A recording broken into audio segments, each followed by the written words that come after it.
Hello, hello. All right, wait, am I live? Am I live? I'm live. Yay! Okay, so hi, hello. Welcome to the live streaming of the Stop Shitting All Over Yourself podcast.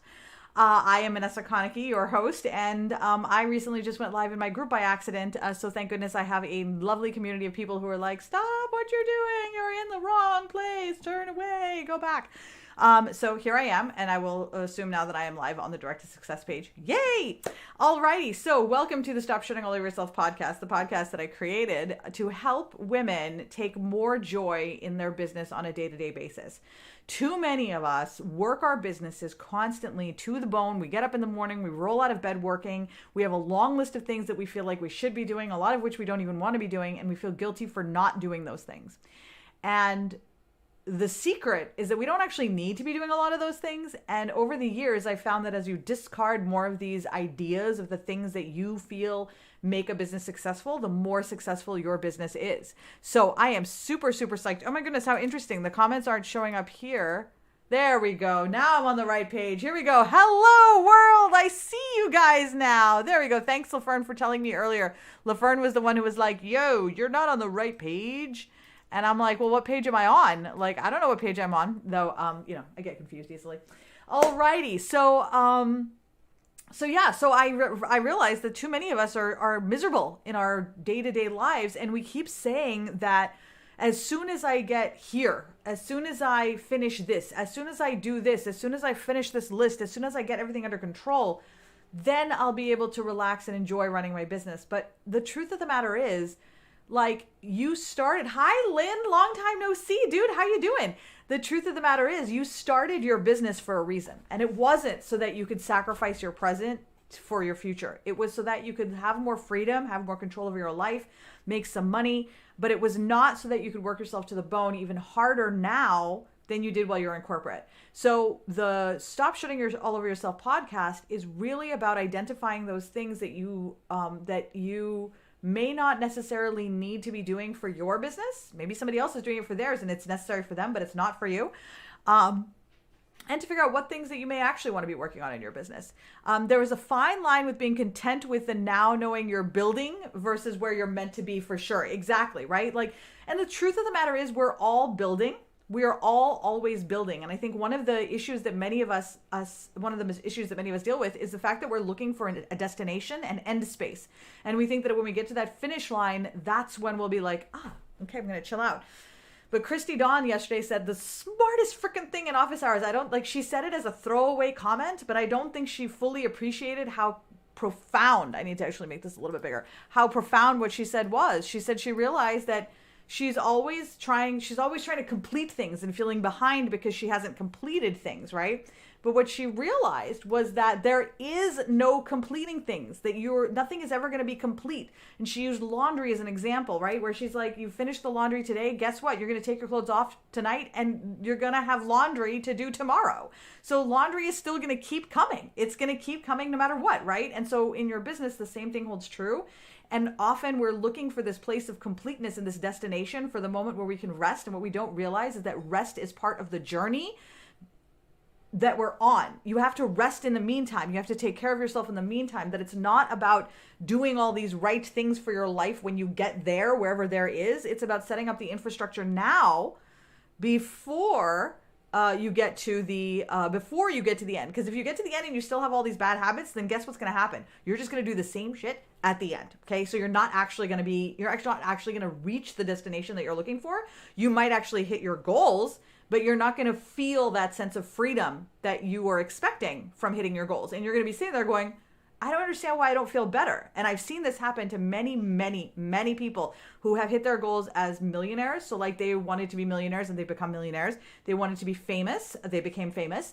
But almost every single one of them comes back to that same question. Will Smith included, by the way, they come back to that same question, right? Is what kind of life do I want to live?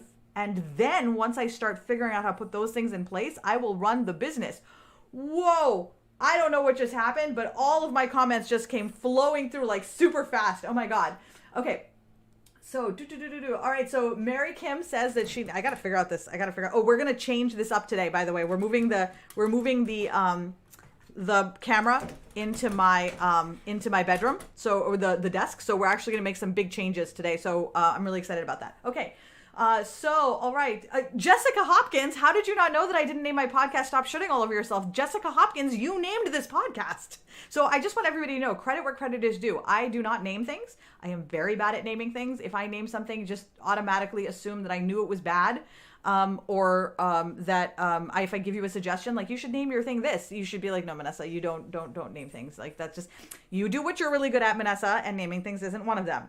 And that's okay. I don't mind. But I am so lucky to be surrounded by people who are so much more glib than I am and more punny and are great at making these alliterations. And Jessica Hopkins a year ago suggested this as the name for my podcast. And I think it was going to be everything I knew about business was wrong. And then it was going to be RIP should or something, like something else related to RIP, like dead should be dead. And then Jessica said, you stop shooting all over yourself. And I was like, oh my God, that's brilliant. That's where it came from. Alrighty, so now I'm in DTS. Let's see what's happening. No, that was Christy. All right, I see. It just gave the same comments again. Will Smith is on a crazy, crazy journey. It is on an absolute crazy journey. It's a catchphrase all over Clubhouse. Well, I'm a trendsetter. You know how it is. It's actually Jessica's the trendsetter. I'm sorry. I totally lost my train of thought by taking the piss out of myself. What was it?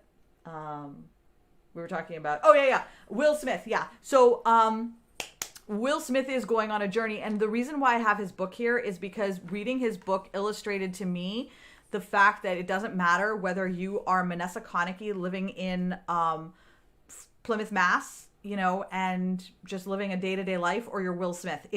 Will Smith and I are the same. Jessica Hopkins and Will Smith, you're the same. Like that seriously was the most profound thing in the world. It made me realize we were really, every single one of us is in this together. We all have similar experiences, and it doesn't matter, the money, the fame, the fortune, all of that, it frames your experience for sure. And obviously it has an impact, but in terms of our inside, some of the emotional issues that we deal with, those are all very similar.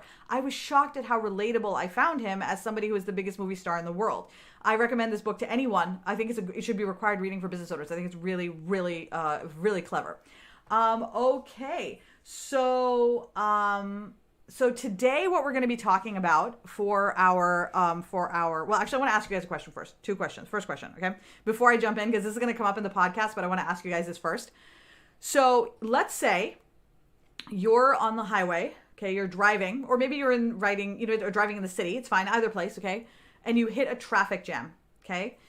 Do you stay in traffic and just kind of go through, right? And I know that sometimes we make different decisions, but like, what is the thing that you're like, oh my God, this is what I do, right? Or do you immediately get off at the nearest exit you can and try to, and as long as you're driving, you're fine. So it may take you longer to get from where you are to where you're trying to be, but at least you'll be moving the whole time. So do you stay on the traffic jam, or do you get off the traffic jam and take a longer route that keeps you moving the whole time? Okay, so Jennifer Hudson stays in traffic. LaFern is anything to keep moving. Karen Knapp has fibro. Dude, oh my God. Dude, you're preaching to the choir. This whole inconsistency with having fibro is just bullshit. Such bullshit. I wish my bank account was the same. As I said that, I was like, okay, well, the one thing we don't have in common is Will Smith's bank account. But like, if he wants to give me some of his money, I'm totally, because him and I are basically the same, right? He should totally give me some of his money. All right, stay in traffic. LJ stays in traffic. Okay, Tanya stays in traffic. All right, Jessica listens to her intuitions. Sometimes detours happen for a reason. I've done both. Alrighty, Marge says, depends. If it's a highway, I get off because it could be hours. In the city, I just keep going. Okay, on the highway, in the city, you'll take another route. Okay, so you've got different things like that. Okay, so this is like super fun because we're all very familiar with this whole experience, right? So it's something that we're, if you're not know where you're going, that's another one. If you know where you're going, you might get off, but if you don't know where you're going, you probably stay on, or like use your GPS or something like that. Oh my God, traffic jams like are the weirdest, craziest thing. Okay, so I wanted to ask that question because I'm going to bring it up as an example later that I thought would be really cool for you guys to have that in your head first, just because there were two things that I do that I'm going to bring up. The first thing is the traffic jam. The other thing I'm going to bring up is smoking. So when I was younger and I smoked, don't smoke, kids. It's disgusting. It's bad for you. You smell bad. It's just awful. Like, it's just awful. But I won't lie. I really enjoyed it when I smoked, right? And but I'm paying, you pay the price. But here's what would happen. Whenever I would run into a problem in my life, like, oh, I'm struggling about something, or I'm worried about something or whatever, I'd light up a cigarette. Because at some point in my life, I connected smoking, like the act of lighting the cigarette and smoking, with problem solving. And I thought to myself, as long as I'm smoking, I'm solving a problem. I'm working on this problem. Now, obviously that's ridiculous and it's stupid, but that's how I processed it in my brain. So I always would, I smoke while dealing with traffic. That's hysterical. Also, I'm not judging anybody who does smoke. I'm just saying this for kids because I like, we don't talk about smoking anymore. And like, everybody knows it's bad for you, blah, blah, but I don't want to give everybody the idea that I'm a proponent of it, except for the fact that I really did love it when I did smoke. But it made my lungs hurt and I smelled bad. Okay. So don't smoke, but we talked about that. But when I was younger, I would really think of that as a proactive way of solving problems. And Syra and I used to talk about this a lot. And one of our biggest problems with quitting smoking was that we were like, if we quit smoking, how will we solve our problems? Okay, which obviously, as I say that now, I'm like, okay, sure. But at that time, the connection, the mental and visceral connection between those two things was so, I mean, I'd been smoking for 15 years. It had been so, tightly in there that it took me a long time to unscrew that belief system to where I didn't automatically assume that, oh, I have a problem, I should smoke a cigarette, right? Like that kind of thing.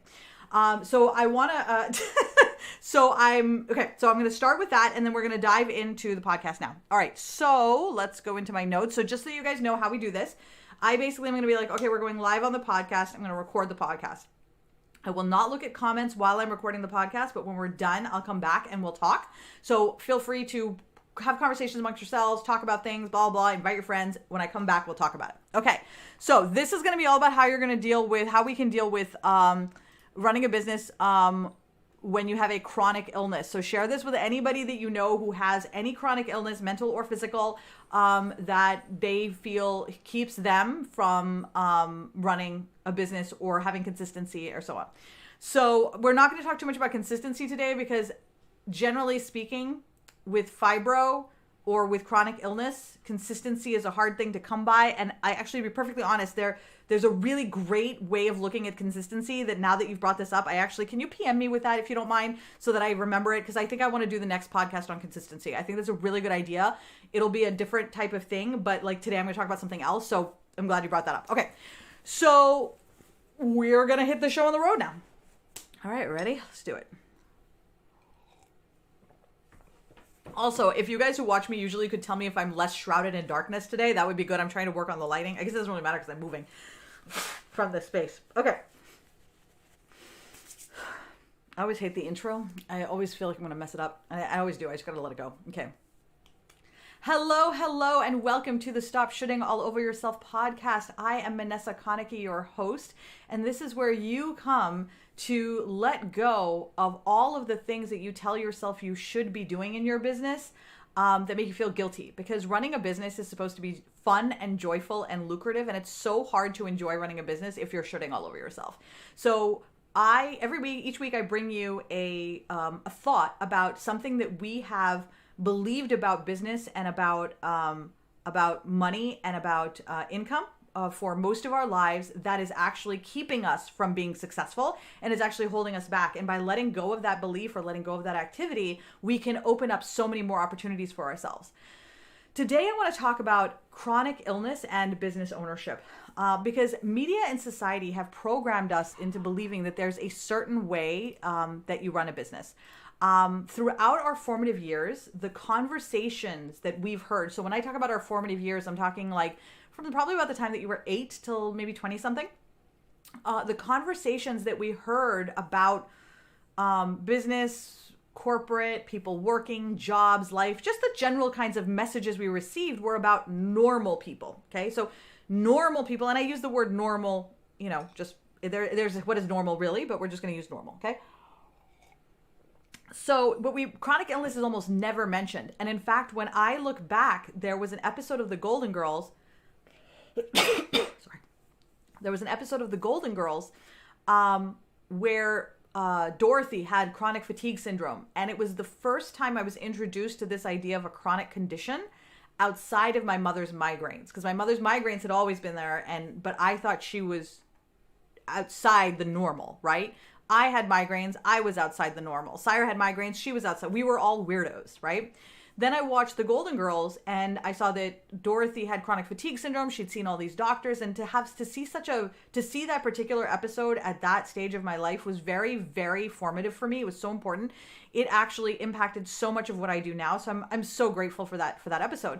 But it was the first inkling that I had that my mom and I and my sister, that we weren't alone, that we weren't weirdos, that there was something else going on, that this was bigger, that more people struggled than we thought.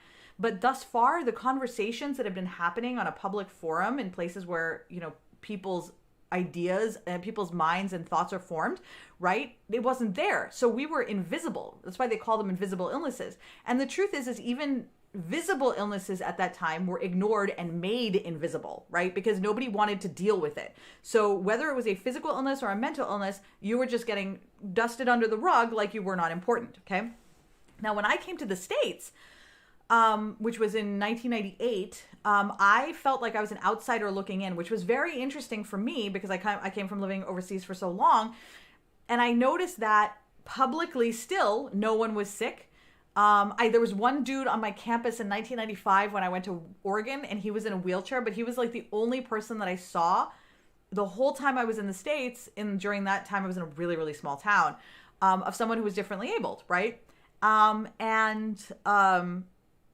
It wasn't until the late 90s when I started listening to Matthew Good, where he started talking about his bipolar diagnosis. Now, Matthew Good is a huge musician in Canada, and he ran a blog where he talked about his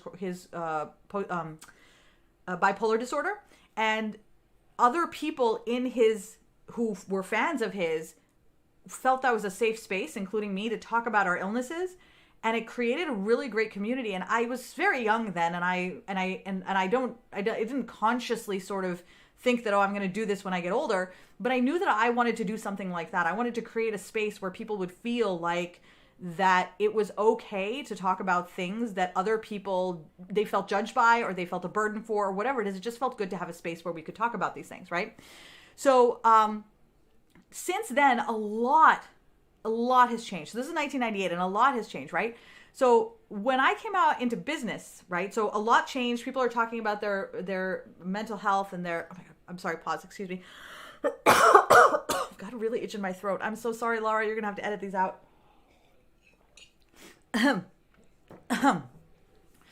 So things have changed a lot over the years, but the same philosophy follows true in business, right? So when I first came into business as a business owner, I was, again, an outsider looking in. And I noticed, and you probably noticed the same thing, that almost everything that we read back in the, probably like the 2015 onwards, so like right when the big boom of social selling started to happen, it was all about hustling, working harder, working longer. It was about pushing yourself. It was really about just doing all the time. There was a huge emphasis placed on doing, and not a lot of emphasis placed on slowing down, not a lot of emphasis placed on mindfulness or intention in business. It was really all about just like plow ahead, just go crazy, right? Now, what I noticed was that even though on social media, the conversation that was happening was all about the go, go, go, I was working with thousands of business owners on the ground, and the conversation happening on the ground was so different from what was happening on social media. I didn't understand the disconnect, because on the ground, I was hearing other conversations. I'm hearing, I am so tired. I can't get consistent. My legs hurt, my head hurts, my back hurts. I'm mentally ill. I'm physically ill. I'm struggling. I feel like a failure. So the messages from the coaches versus what was actually being experienced on the ground at that time was very, very completely opposing. And I couldn't figure out why are we doing this? Because if you're somebody who feels like you're tired, you're exhausted, you're not feeling good, you've woken up with a fibro flare, and your news feed, the first thing it says is, listen, you got to get out of bed and hustle, because if you don't, you're not going to make money. Now, immediately you're feeling guilty, right? You're shitting all over yourself, okay? So you're sitting there feeling like you're not doing what you need to do to be successful. So now you've got the guilt. So on top of your fibro, you've got guilt. In addition to the mom guilt that you're dealing with because you can't get out of bed to take care of breakfast or whatever else that you need to do, right? So this was 6 years ago, okay? Now, a lot has changed since then. Since then, Will Smith wrote his book, right? I mean, that's not the only thing that changed, but big celebrities are talking about their own struggles with mental illness. We have people coming out with fibromyalgia. Lady Gaga has fibromyalgia. Christina Applegate and Selma Blair have MS. Like, people are talking about their chronic illnesses and their conditions, and they're giving it voice. And through exposure therapy, they're really making it so that it's a more normal thing to talk about, which is absolutely incredible. And so many more brilliant coaches are talking about running businesses in a more mindful and thoughtful way. The problem is that we've all been running on a treadmill for a really, really, really, really long time. And if you think about a treadmill that's like, if you're running super fast, or like you're on a car and you're going super fast, if you just slam on the brakes to stop and slow down, you get whiplash and you injure yourself, right?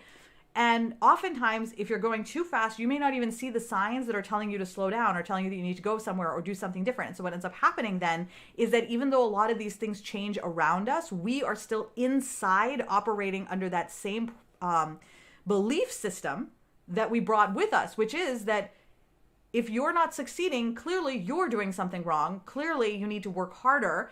And we have this natural process that we go down. And I say it's natural, but we've made it natural. It's not natural like God has declared it or nature has declared it, but we have spent a lot of time building in these responses to these feelings that ultimately lead us to sleepless nights, anxiety, challenges. It's a problem, right? So the issues, and now this brings us to some very specific problems in our business, okay? The first is that because we're going so fast, right, and we're constantly hustling or not hustling or whatever, right, it takes us longer to get to where we're trying to go because we have to stop and start. One, because we're sick, right? So we're like, you'll start and you'll get some momentum, then you'll get sick and you'll lose a couple of weeks, right?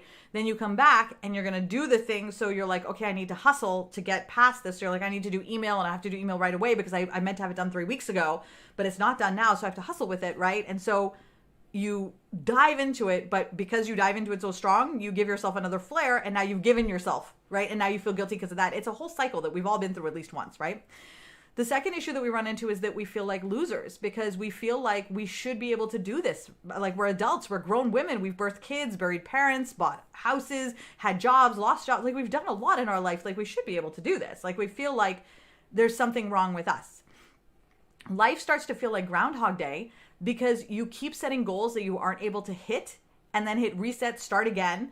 But it feels like you're constantly just doing the same thing over and over again. And I call that rubber banding back to the beginning. It's like a snap of the rubber band when you feel like you should be further along, but you keep coming back to that same space where you're like, I'm going to start and reset and I'm going to do this. And you start to build again. You're like, everything's just become chaotic. I'm just going to start again with a clean slate. How often have you done that where I'm like, I'm just going to clean slate it and start fresh with my social media idea, or I'm going to, because it feels good to do that kind of house cleaning. But after a while, if you look back, you will see like you've done that 3 or 4 times. I know I did it at least 3 or 4 times before I realized, okay, these resets aren't actually working. Like, I'm just resetting and then resetting again in 6 months and then resetting again in 6 months. Clearly there's something else that needs to be done, right? So the reason why it takes us so long as people with chronic illness to hit our goals, okay, is because I want you to think about what happens, like if you're driving, okay? So you're driving and you hit a traffic jam, whether you're in a city or you're on a freeway. And for me, if I hit a traffic jam, I will take the longer route. So like if there's a way to get off and go take a different route that keeps me moving, but is longer technically, I will take the longer route just because I want to keep moving, okay? Now I'm doing that with knowledge. I'm saying, I know that that's going to happen, right? And so I take that exit and voila, right? It might take me an hour longer. It might take me 15 minutes longer. Who knows? One time I took an exit like that, my husband and I did, and there was a place we were trying to get to that should have taken us an hour to get to. It took us 8 hours to get to. So we were trying to go from Franklin to Rhode Island, to Westerly, Rhode Island, and Franklin, Mass to Westerly, Rhode Island, and it took us 8 hours. And this is the stuff of legend. And it should only have taken an hour and a half because we were like, oh my God, we can't be in traffic. So we took the exit and it ended up taking us that much longer. So, but that day we did not realize it was going to take us 8 hours. But I don't stay in traffic because I know it's going to make me so angry, right? I just get so angry, and I feel like I'm going to get there faster if I continuously move. But if it takes me 8 hours to get to Westerly, I didn't get there faster. When you're a business owner, especially one with chronic illness, you often want to get to the end. Like, I need to get to email. I need to finish my email as quickly as possible. I need to get these social media things out as quickly as possible. We try to push through things as quickly as possible because we're worried we won't have enough time to do it, right? And so we want to get there as fast as we can so that, okay, as soon as I'm done, I can rest. Or as soon as I'm done, I can do this next thing or whatever it is. And you don't realize that the path that you're on of rushing through these things is actually the longer path. So it's actually the 8-hour trip, but you think because you're rushing or because you're giving yourself a shorter deadline or a faster timeline of when it needs to be done, that just by doing that is what's going to make it happen quicker. That is actually what's making it take even longer because you don't realize that you're taking the long route just like I did. But nobody told you that instead of taking 1 hour to get to Westerly, it's going to take you 8 hours if you get there at all, right? You may never get to your destination. So the problem is that you think by rushing through and by doing a lot of the things that we keep on our plates as things that we think we should be doing, but truthfully are things you can toss. And these are things that we've talked about in the podcast in the past, and we'll also talk about in the future. But as people with chronic illness, because we think you're doing something that will get you there fast, but it doesn't, it's getting you there slower. You're trying to force a square peg into a round hole, and it's not kind of working, right? So how do we solve this problem? There's a lot to unpack here, and we could literally talk for like 4 years on it, but I don't want to take 4 years today. So I wanted to pick out just 2 specific things today that we can work on, that you can look at, that you can work on today, that will help you to solve this issue and give you a little bit more breathing room, but also let you see that there's a less painful way for you to get where you're going. So we're going to talk about the 2 things that I thought were the most effective, okay? So the first is a lot of what you think you need to do is junk. And I know I say this, I've said this in other podcasts, but it's really worth repeating. And this is not judgment about your decision-making process. A lot of the things that I think I need to do are junk as well. It's not just me. It's not just you. This is a chronic problem with business owners. The sooner you accept it, the better your life is going to be. A lot of what you think you need to do in your business is just junk. You just think you need to do it. The reason why it's junk and how that happens is that when things aren't working the way that you think they should be working, what's the first thing that you do? You're resourceful, you're an entrepreneur, you go out and you go looking for information. So over the years, so if you assume that you started in 2015, I started in 2016, so let's assume that we start 2015, let's say, because a lot of you, let's say June 2015. Okay, when Cyrus started, let's just start with that, right? So since then, every time you've had to learn something, you've gone to find a coach, you've gone to find a course, you've gone to find a tool, a resource, what have you. And over the years, you've built and collected so many tools, ideas, concept, coaches, mentors, articles, blog posts, podcasts, and all of them are telling you to do something or buy something or use something and that you have to have a certain tool. Over, what is it? We're in 2022 right now. So we're talking about 7 years of chaos, of which some of it was great, of which all of it was, some of it was great at the time, some of it wasn't, but you've just been piling it on your brain. And as a result, you have all of these ideas of things that could work, should work, may work. I don't know. Should I use this tool? I paid this money on this tool. You've got your sunk cost situation. I paid $100 for this tool. Shouldn't I use it? There's a lot that goes on in your brain, and you're trying to make use of all of it all at the same time, right? And the truth is that running a business is way, way simpler than people make it sound. Like, it is so much simpler than people make it sound. Like, the actual mechanism of actually getting someone to come and buy from you is much simpler than people make it sound. The problem is that we add so many tools and tech on top of the simple thing that we make it more and more and more complicated, or we make it look more and more and more complicated. Because when someone has figured out the simplicity part of it, right, the basic fundamental pathway of creating business for yourself, right, then after that, you can add on all the ornaments and the tinsel and the bells and whistles to make it sound, cooler and funner. But the actual infrastructure of building is really very simple, right? But we usually see the thing with all the bells and whistles, so we think we need all of those things to be successful, and that's where the questions come. Well, should I do this? Should I do this? She has a really cool quiz. I need that, right? And we start to pile these things on. It's hard. Running a business is hard, but it is straightforward. And we know that over the last 20 years or so, because we've collected business junk over the last 5 years, 7 years, but we've collected mindset junk over the last 20 some years, right? And we've accumulated all of this junk, right? So I want to ask you a question.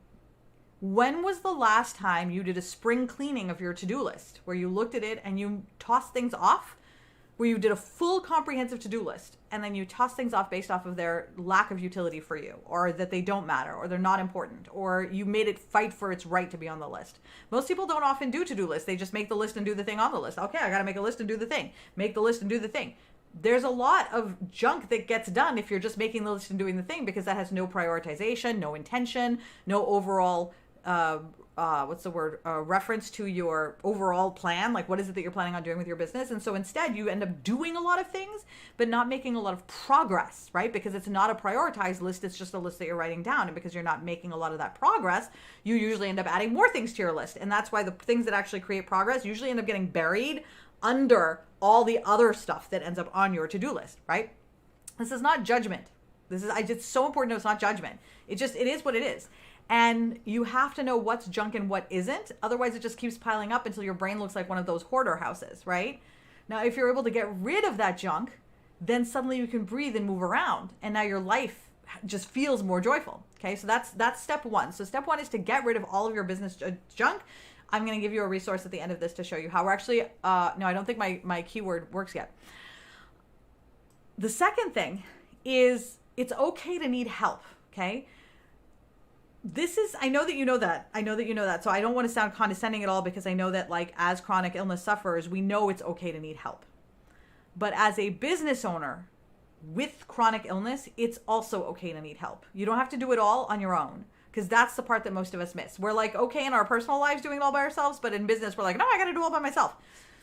Just like you need a ramp to get up to an elevated location if you're in a wheelchair, or you have handicapped placards if you need them, or there are special parking spots for pregnant women. We have rooms for children who are hyperstimulated auditorily and they need quiet spaces. Like, we have those things because those are important tools to helping people live their best lives, the most enjoyable lives, and towards not feeling like they're a burden to someone else, or like they are like othered, right? Like they're othered, right?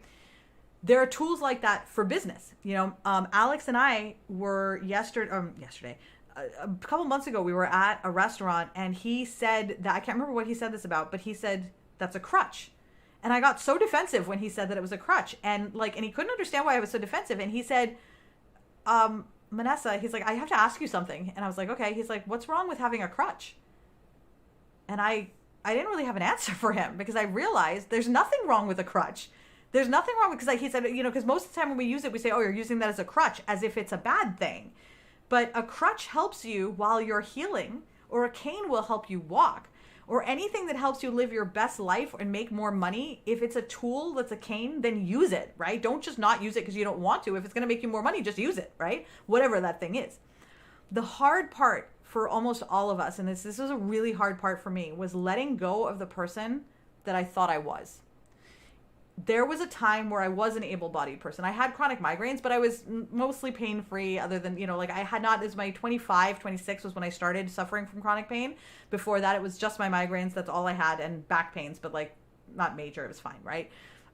It really wasn't until later on at 25 that everything started to go really, really bad, right? So prior to that, I was able-bodied, right? Or as I thought to myself, able-bodied. And therefore, I had a vision of the things that I was capable of doing with my body being what it was. And then as I got sick, I never let go of that belief system of this is my able body.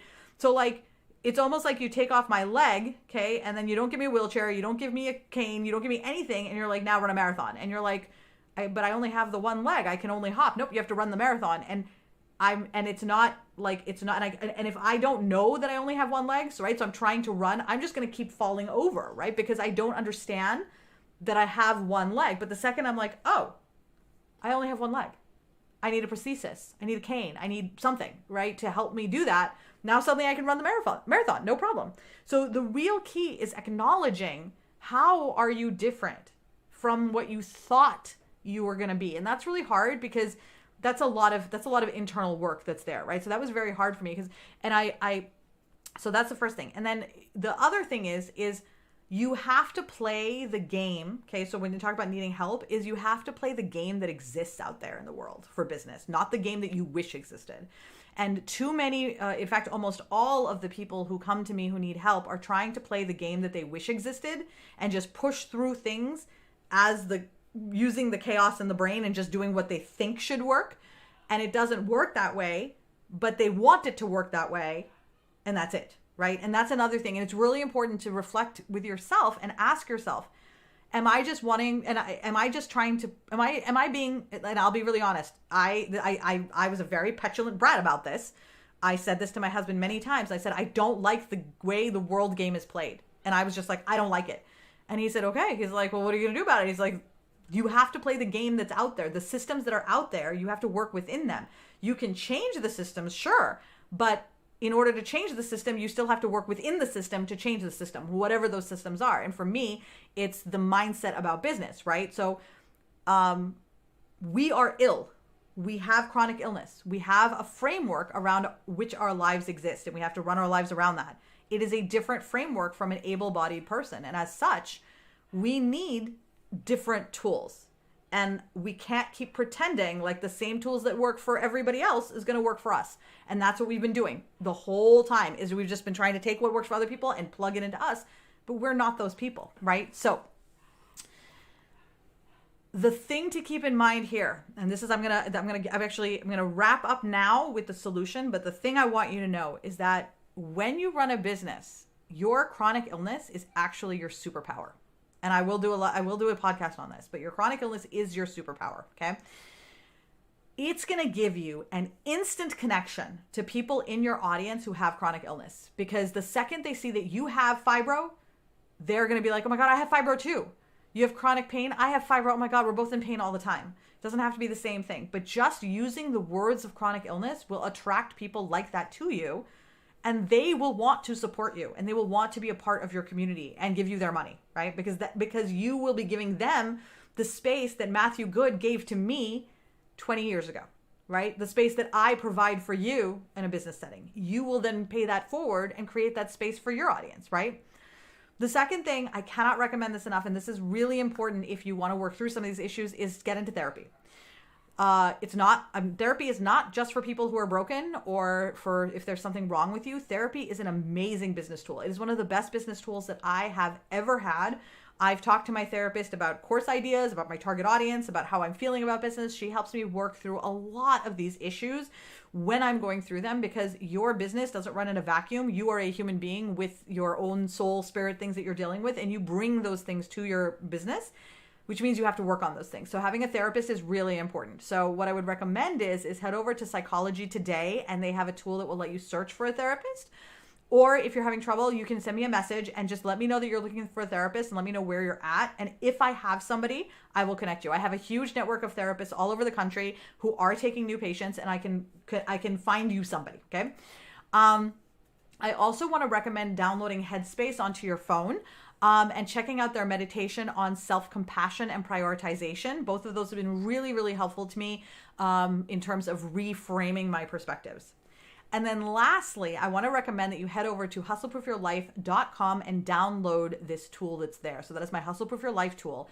And I designed it to help you eliminate that business junk. So when we talked earlier about doing a to-do list spring cleaning, this will show you how to do that spring cleaning so that you can eliminate all of the things that are currently, that don't need to be there. The hoarder house stuff, you'll just eliminate that so that you're left with a more refined palette of things that you want to work on, which means that now you won't feel like you have to do all the things.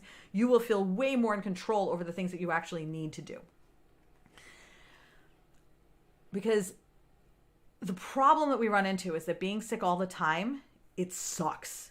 And you only have so many spoons, and you need to be really intentional and thoughtful about what you spend your time and energy on, because it is a finite resource for you. Energy is a finite resource, and you pay a huge price for ignoring your body. You will suffer if you ignore your body, and you know that already.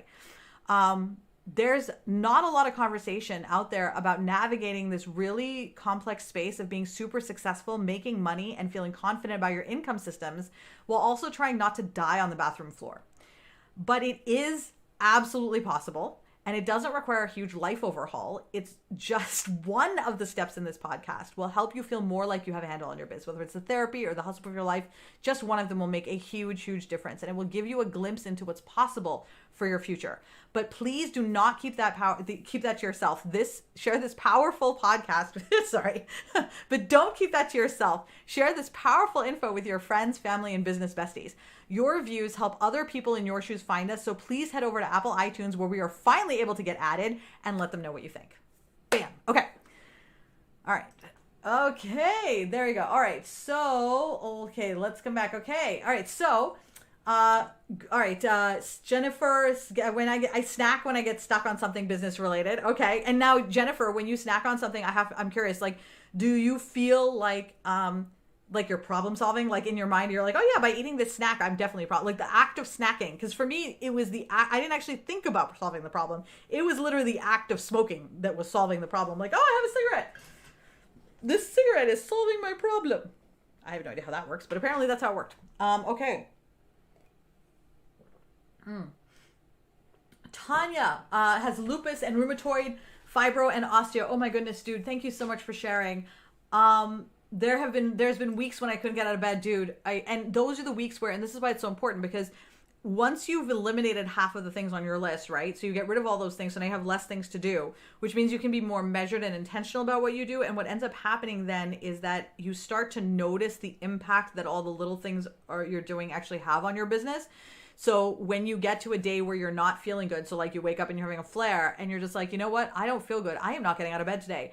You will be able to do that without, like, it'll just be, I'm not getting out of bed, and you're just going to lay down and pull your covers over, and you're not going to feel anything. You're not going to feel guilty. You're not going to feel scared. You're not going to feel worried. It's just nothing. You're just going to feel, thank God I can take this time. Thank God I'm so grateful to the fact that I started a business, right? Like, you're going to really feel the reason why you started your business, because that's what you really want, right? When we start our businesses, people with chronic illness, we're looking for that freedom. If we're going to feel guilty for not working anyway, we may as well go back to corporate, right? So the key here is to give yourself the freedom of guilt when you can't, not to just stop. Because like for many of us, you're like, oh, well, I need to call in and tell them that I'm not coming in. Okay. They say, sure, stay home. But you feel guilty for staying home and you had to call in. And so for a lot of us, we start our business because we're like, I don't want to call anybody and I don't want to feel guilty, right? So we're kind of, the fact that you don't have to call anybody makes sense because you got your own business. So that's taken care of. But then that second one is the one that we have trouble with. Like feeling guilt is not your price for doing something that maybe you feel like you shouldn't be doing, right? So a lot of times we feel like, well, as long as I feel guilty, then I'm kind of paying the price, right? You don't have to pay the price. Take the day off, feel good about yourself, and then wake up. And when you feel good, do the work, right? Imagine feeling that confident in the work that you do, that's how you can live, where there's no emotion there, right? That's really the goal, because that anxiety that you feel, you know that that's not good for you, right? And you don't want to feel that either, right? So that's sort of where this comes from. I love this. Okay, that episode, you guys remember that episode? Oh my God, wasn't that episode good? Like, I'm so sad about Betty. But that episode was really good. Sorry, I'm really sad about Betty. I remember it also been saving grace for me as I look out for, yeah, absolutely. Like such a saving grace. Yes, and thank God so many celebrities started talking about their chronic migraine and brought scientific light to the illness. Exactly, right? So it's like, it's because these celebrities are talking about it and it's not so much that they're celebrities as much as they have a platform and they're visible, so they're able to connect with a lot more people with one statement than just one person is, right? So like, when I was 20 years ago, when I was in Matthew Good's group, I wasn't able to influence anyone by telling them I had anxiety. But now I can influence so many people by talking about how I have anxiety, right? It takes time, but each person of us each time we talk about it, we make it more and more normal. And through exposure therapy, it ends up then becoming something that is generally accepted. And it's just a conversation. It's just not a big deal. We just talk about it, right? Alrighty. Karen says, yes, and always stop and start. Yes to all of this, Vanessa. So good to hear this out loud. We need chronic illness business owner convention. We virtually, yeah, it has to be virtual. Otherwise, nobody will make it. We're just like, oh my God, I can't make it. Or between the introverts and the people who are chronically ill, and the people who have mental illness, will be like, there will be no one at the convention if it's in person. Be like, well, we had a convention and we had 10,000 people sign up, but who knows where everybody went. Christy says, I totally reset everything every 6 months. Yep. And that's the Groundhog Day. I did that too. So I really want to be clear when I say this, like, this isn't judgment on anybody, because we've all done this. It's more important for us to shine a light on it and really just say, look, this is a thing that happens, because once we are shown the light on it and said, look, over there, it's there. I'm holding an imaginary flashlight. Like, once it's over there, clearly I'm like Scully right now. So I don't know what I'm doing with this. I hold a flashlight apparently.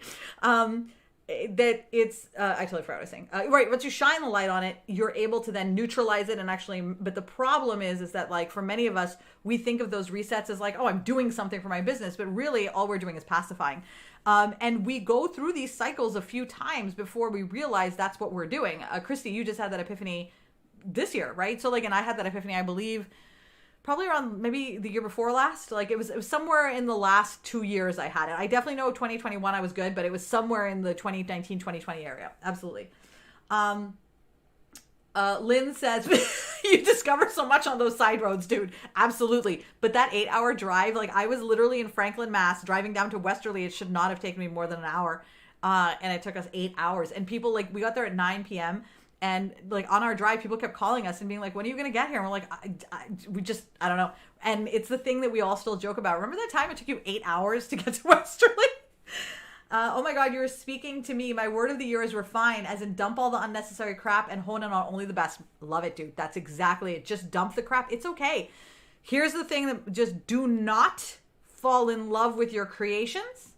Do not fall in love with your businesses. Like if you have a business that you created and you're like, I really hate doing this business now, but you feel like you have to stick with it because you started it and you're like, oh God, dude, dump it. If you don't like doing your business, then dump it, because honestly, everybody's going to be able to pick up on that and they're not going to want to be around you anyway. So, and that has nothing to do with whether you're good or bad at what you do. You don't want to do it anyway, right? Sometimes the junk that you get rid of will be activities that you're doing. Sometimes the junk you get rid of will be your business. I gave this talk once before, and I've actually had a few people, and I will say this with full honesty, leave their businesses, be like, you know what? I've been talking to you and I realized I don't want to be a business owner. After what I've learned from you, I realized I want to take joy in my life in a different way. This is not what I want to do. I'm not happy. And I was like, I am so thrilled, right? And they left the squad. They're gone from the squad now, and I miss them in the squad. I want them to even be here. Someday she comes and watches on Direct to Success. And we talk still. She and I still talk. We're friends. But business just wasn't something she wanted to do. And that's okay, right? Like, it's okay to be like, I don't want to do this anymore. It's only, this is one of those ideas that we brought with us from the past, okay? This idea we brought with us from the past is that there's only two options in business. Either you succeed or you fail. Well, what happened to that options where you're just like, I just don't like this anymore. I just don't want to do this anymore, right? So like, if you wanted to stop eating sushi, for example, because you're like, ugh, sushi's gross now, I don't like it anymore. You wouldn't feel like you failed at eating sushi. You'd just be like, I just don't like eating sushi, so I'm not going to do it. Instead, I'm going to eat something else, right? You already have all the skills of being a business owner. So let's say you sell clothes and you decide, I hate selling clothes, but I love business. Do a different business. Great. If you're like, oh my God, I love crafting, but I hate the business part of it. Great. Stop doing the business part and just do crafting. If you're like, listen, I love crafting, but I want to sell self-sealing stem bolts. Great. Then sell self-sealing stem bolts and do your artwork, right? You can combine it in any order that you want. All you have to do is let go of this one thought. It doesn't mean you're a failure. It means you're making a choice to do something, to not do something you don't want to do, which all of us have the right to do. But at some point in our past, we let it get stuck in our heads that if we stop running a business, we are failures. And dude, that's bullshit. Okay, LaFern says, every time you say tool, I'm giggling like a schoolgirl. Oh my God, that's so funny. Oh my God, you named your toy Tool? You seriously named your toy Tool? No wonder. Guys, if you want to know what toy she's talking about, head over to my personal profile. I'm telling you, I'm serious. Like, share that with your friends. You want to be everybody's best friend? Go to my personal profile, scroll down, you'll find the womanizer. Get that. Okay. Alrighty, differently abled. Even my 6-year-old understands that not everyone can use the exact same bicycle. Exactly. We need different bikes based on our bodies and individual skills. Exactly. You would not, you know, and today I was actually listening to the Headspace about, I think it was self-compassion. I could use some self-compassion today, which I was feeling great, but I just could tell I could use some self-compassion. So I listened to it, and that was really key about that. So it's actually at the top of my thing, right? So self-compassion, that is key. It will really, really, it helps a lot when it comes to, if you're not going to see a therapist, right? Because I know that therapy is not viable for everyone. Do the Headspace app or look for some meditations on self-compassion and on prioritization. Those are the two most important ones, because the self-compassion one will allow you the forgiveness, and the prioritization will allow you to eliminate half of your to-do list. So those two topics specifically will work with the podcast the podcast today. Okay. Oh, Kristen, I didn't mean to make you cry. I'm sending you hugs now. Therapy's amazing. Okay. Thank you so much, Christy. I appreciate that. All right. I don't know what this vum.ong is, but we'll delete that later. Yes, there are days where I literally can't move with the fibro, scoliosis, and degenerative disc disease. Exactly. And you shouldn't have to. And I know I said the should word, but you shouldn't have to. And we can together help put those things in place. Absolutely. I remember that episode with Dorothy, having lived with chronic fatigue syndrome for years before the episode came out. I remember feeling seen and validated.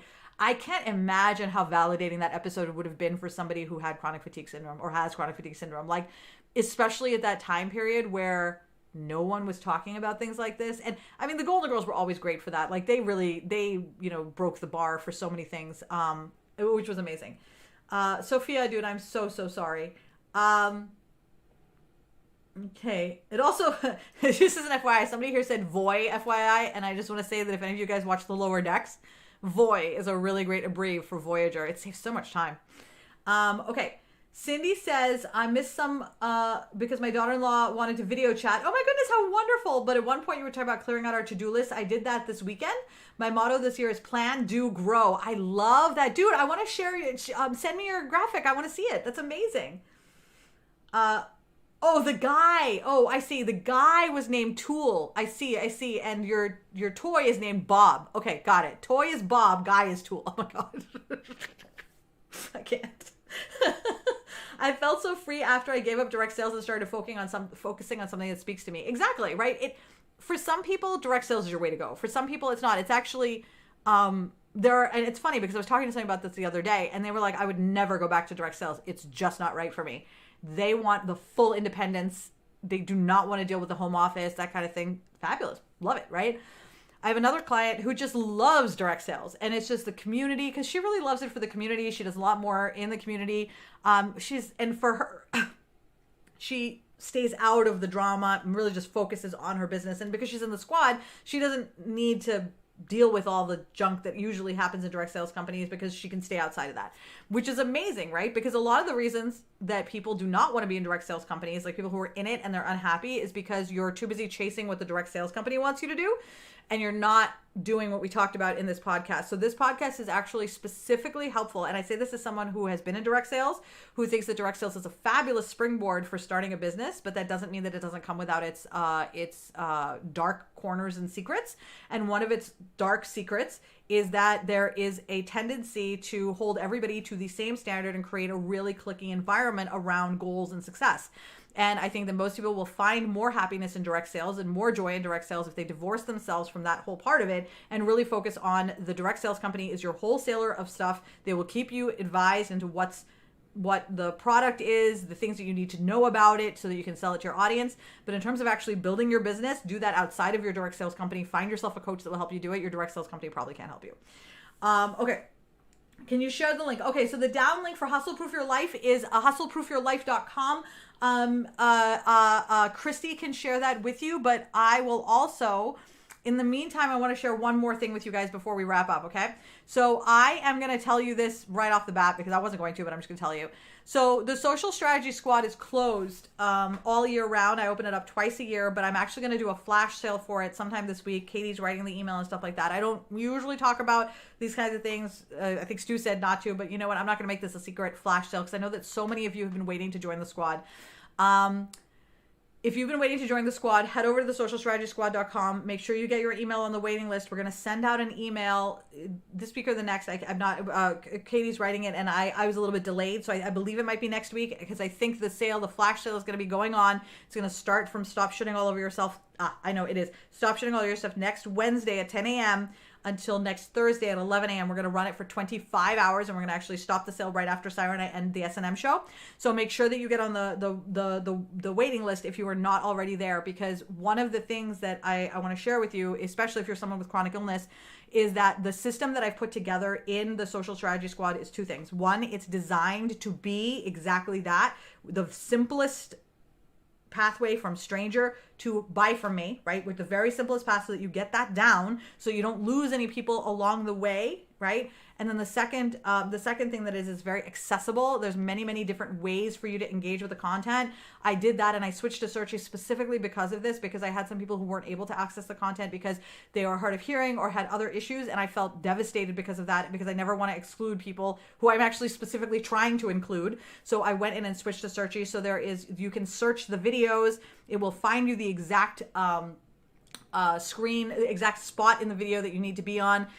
There are worksheets. It will literally walk you through step by step. They're like super short. I kept them very short because, again, chronic illness, you don't have a lot of time, you don't have a lot of energy, and you don't have a lot of attention span. So I kept them deliberately short. Okay. So guys, head over to socialstrategysquad.com. Lynn, thank you so much for coming. This has been so wonderful. I want to thank all of you for being here. I have to run to a meeting now, but I want to thank all of you guys for being here, and for sharing and being so vulnerable. Please feel free to sign up for Hustle Proof Your Life. You'll start getting emails from me. That's free. Hustleproofyourlife.com. That is out. You know what? Here, I'm going to do this for you, Marge. Great. Let me do this. I'm going to put it here for you. And then send that to anybody who you think could use it. And hustleproofyourlife.com. There we go. Done. Okay. There we go. Oh, I am so glad, LaFern. Oh, I knew you'd love it now that you're in it. I knew you'd love it. Okay, great. You guys are amazing. I will see you tomorrow for the S&M show, and then next week at 10 a.m. here for Stop Shitting All Over Yourself. You are amazing. For the Hustle Proof Your Life is free. It's absolutely free.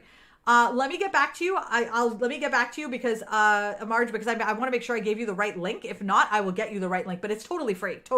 So I will reach out to you guys. I have a meeting right now, but after the meetings, I will get back to you. Would you mind pinging me, Marge? And I will. Why is that not free? I'm so sorry, dude. Oh, you know what? Here, go here instead. This will be the faster way of doing it, because so you don't have to wait for me. Oh, for heaven's sakes, cancel. Yes, that's the wrong URL. I'm so sorry. My bad. Totally my bad. I will send you the right one, but this one will take them to a quiz that once they fill it out, it will give them the free one. I apologize for that. I will fix that. There is the tool that I'm talking about is free, so I have to fix that because of the podcast that's going out. If you go here, this will get this to them faster because they'll basically go through a quiz that I actually find even more helpful. So have them do this instead. This will take them only to the free option. Don't worry. And then I will fix that other one and get back to you on that. All right. Thank you so much for letting me know that, Marge. I appreciate it. All right, guys.